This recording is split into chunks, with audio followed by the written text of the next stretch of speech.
प्रिय पाठकों, यह वीडियो कक्षा 5 के लिए चतुर्थ पाठ है, जिसमें आकारांत स्त्रीलिंग के शब्दों के उदाहरण का अभ्यास किया गया है। स्त्रीलिंग जो शब्द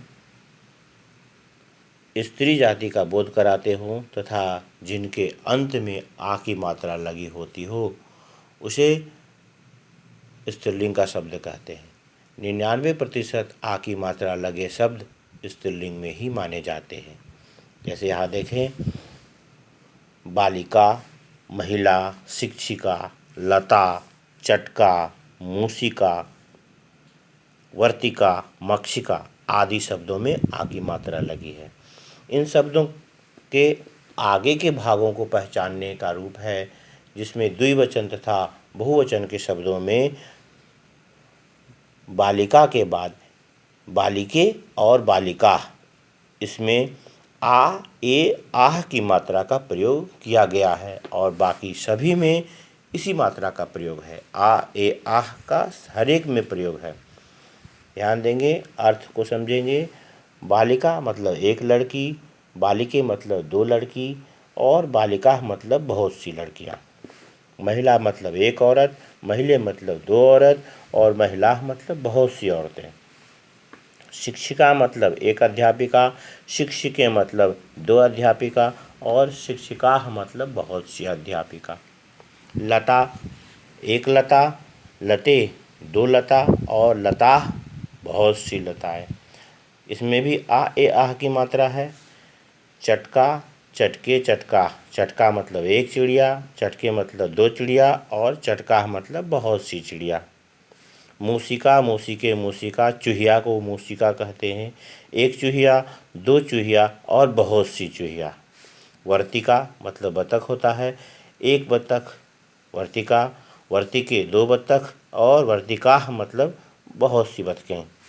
मक्षिका, मक्षिके, मक्षिका, मक्षिका मतलब एक मक्खी, मक्षिके मतलब दो मक्खी और मक्षिका मतलब बहुत सी मक्खियाँ।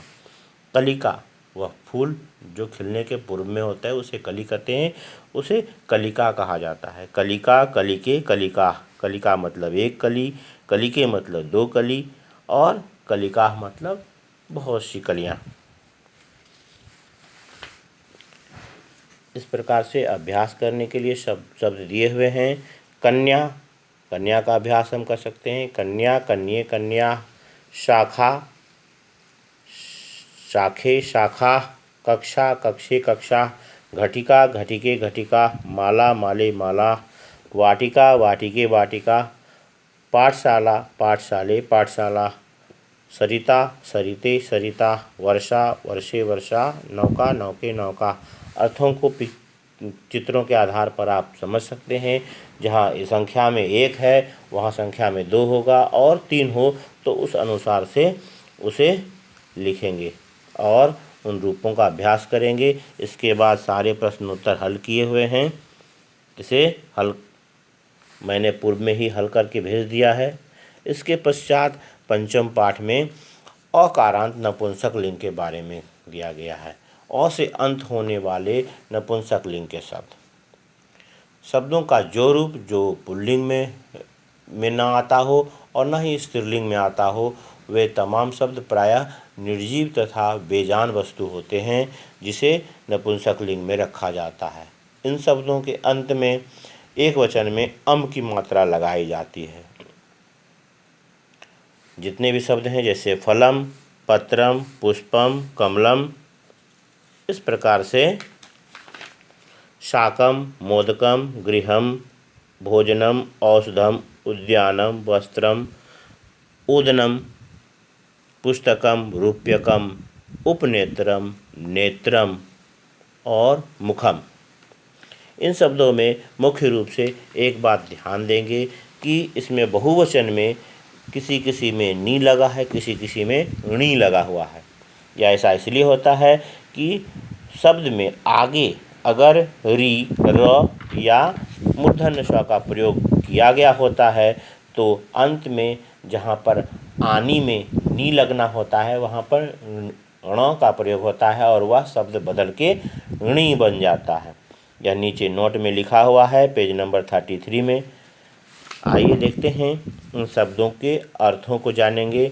फलम एक फल, फले दो फल, फलानी बहुत से फल, पत्रम पत्रे पत्राणी, यहाँ पर र का प्रयोग है इसलिए ऋणी है, तो एक पत्ता दो पत्ते बहुत से पत्ते। पुष्पम पुष्पे पुष्पाणी, मूर्धन श का प्रयोग है इसलिए ऋणी है, तो पुष्पम एक फूल, पुष्पे दो फूल, पुष्पाणी बहुत से फूल। कमलम कमले कमलानी, एक कमल दो कमल और बहुत से कमल।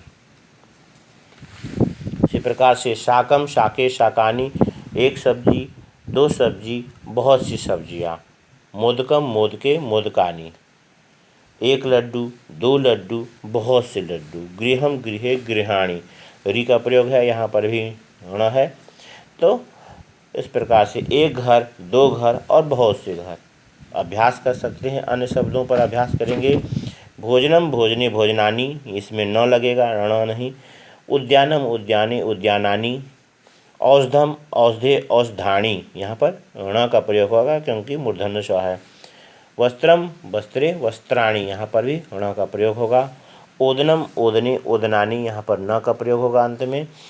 उपनेत्रम उपनेत्रे उपनेत्राणी, इसमें भी ण का प्रयोग होगा। पुस्तकम पुस्तके पुस्तकानी, न का प्रयोग होगा। नेत्रम नेत्रे नेत्राणी नेत्राणी, इसमें भी ण का प्रयोग होगा। रूप्यकम रूप्यके रूप्यकानी और मुखम मुखे मुखानी। इसका प्रश्नोत्तर हल करके मैं आज भेज दे रहा हूँ। इसे आप ध्यान से क्रम से हिंदी के साथ में इन संस्कृत के शब्दों को लिखेंगे, उसके पश्चात में सारे प्रश्नोत्तर को हल करेंगे। विद्यालय में यह जांच किया जाएगा, इसीलिए क्रम से हर एक पाठ के अंदर के भाग को लिखने के पश्चात उन प्रश्नोत्तर का हल करेंगे। इसके बाद यहाँ पर दिया हुआ है, इसे हल करना है और इसे भरना है, तो इसे भी क्रमबद्ध रूप में अभ्यास करेंगे और भरेंगे। पेज नंबर 37, 38, 39 इसको स्वयं से भरना है, इसलिए ध्यानपूर्वक और सही रूप में भरेंगे और कॉपी में भी इसे लिखेंगे। धन्यवाद।